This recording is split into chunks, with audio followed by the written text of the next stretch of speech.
I am a single mother. I have a 6-year-old son. My son's father and I, we've tried, but he just doesn't, it didn't work out because he just hasn't given me the respect that I deserve in the relationship. Because me and my father, our relationship at this point is non-existent, it is having an impact on my dating life. And the guys that I'm attracting are just, it's all ending in the same thing. They're liars, they're cheaters, they are disrespectful. I don't know what to do moving forward as to getting back out there and, you know. Look, I'm not trying to simplify anything that anybody is saying, but you have to understand how the mind works. You can't stop stuff from happening to you. Absolutely. But you have, life is 10% what happens to you, is 90% what you do about it. You can't prevent things from happening to you, but you can determine what you do about each and every one of those things. You cannot put the energy out there of everything your father did to you. Do you understand that when you emit that signal, do you know that that's what bounces back to the tower? Yes. It's how a cell phone works, it's how remote control works, it's how your mind works. God said a man is as he thinketh. Nothing more, nothing less. So now guess what?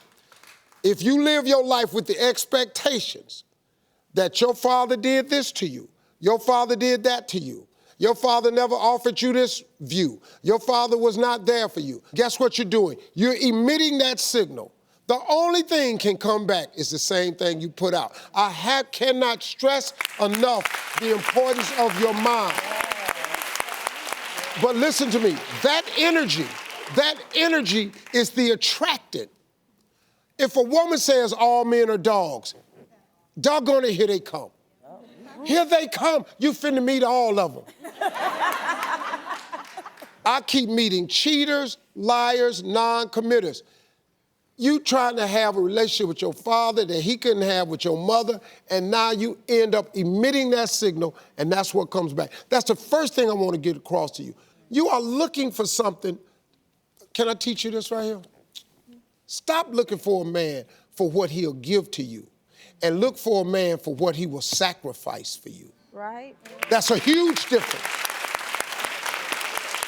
That's the difference. Chelsea, go ahead. How you feel? Go ahead. I do still have, I guess in order for me to start somewhere, I have to start repairing the relationship with my father. But let me ask you something. Let me ask you a question. When God put your mother and father together, he put them two people together to produce you. You may have been a mistake to your mother and father. They may not have even intended for you to be here, but God did. See, God don't make mistakes.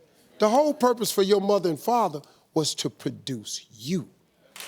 God wanted you.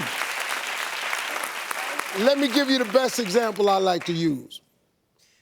When Barack Obama's mother met his father, this man of African descent and this white woman, and they met together, and they joined together, and they had this baby named Barack Hussein Obama.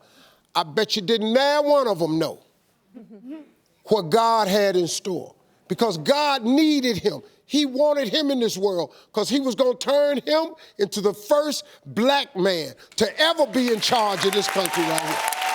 That was his purpose.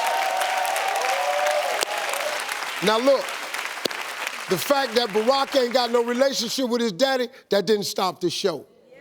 Do not let your father stop your show. Your father is not the architect of your story. Your father is not the author of none of your chapters. So suppose your father never come around. Your heavenly father is always there. We're gonna keep this conversation going. We'll be right back.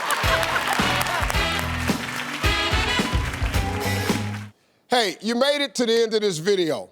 I got a lot more that you're gonna enjoy, so just click to watch the next one. And make sure you subscribe to always know what's happening.